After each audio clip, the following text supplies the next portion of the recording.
Hi friends, welcome back to Swapna's kitchen. ఈరోజు స్వప్నాస్ కిచెన్లో మిరియాల చారు ఎలా చేయాలో చూపిస్తున్నాను. ఫ్రెండ్స్, జలుబు దగ్గు ఉన్నప్పుడు లేదా నోటికి రుచి లేనప్పుడు వేడివేడి మిరియాల చారు చాలా హాయిగా అనిపిస్తుంది. వేడివేడి అన్నంలోకి వేసుకొని తింటే చాలా రుచిగా ఉంటుంది. తర్వాత ఒక కప్పులో పోసుకొని వేడిగా తాగినా చాలా బాగుంటుంది. రిలీఫ్గా ఉంటుంది, గొంతుకి హాయిగా ఉంటుంది. ఈరోజు సింపుల్గా రుచికరంగా మిరియాలు చారు ఎలా చేయాలో చూపిస్తున్నాను. ఫుల్ వీడియో ఎక్కడ స్కిప్ చేయకుండా చూడండి ఫ్రెండ్స్.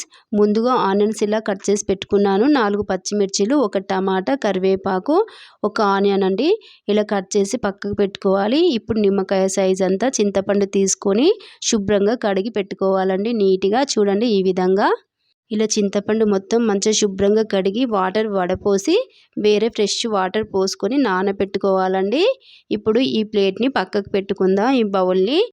ఇప్పుడు ఒక మిక్సీ గిన్నె తీసుకొని అందులోకి 1/2 స్పూన్ జీలకర్ర, 1/2 స్పూన్ మిరియాలు వేసుకొని బరకగా మిక్సీ పట్టుకోవాలండి. మూత పెట్టి చూడండి, ఈ విధంగా.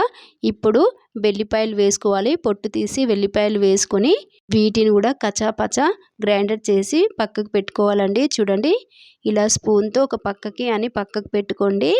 ఇప్పుడు స్టవ్ పైన కడాయి పెట్టుకొని సరిపడా ఆయిల్ వేసుకుందాం. నేనైతే 1.5 స్పూను ఆయిల్ వేసుకుంటున్నానండి.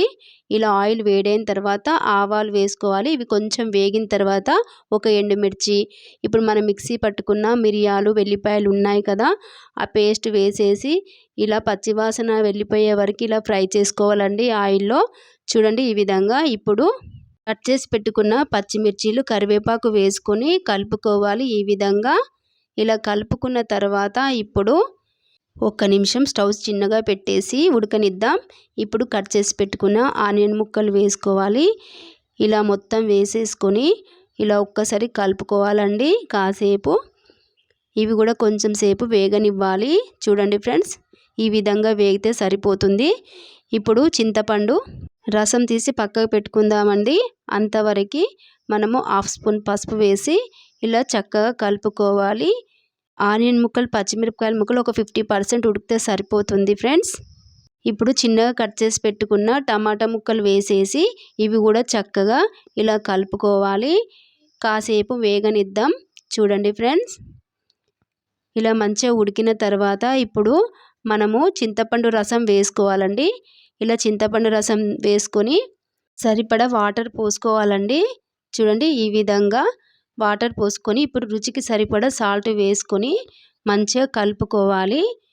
చాలా ఈజీ కదా అండి, చూస్తుంటేనే తినాలనిపిస్తుంది కదా.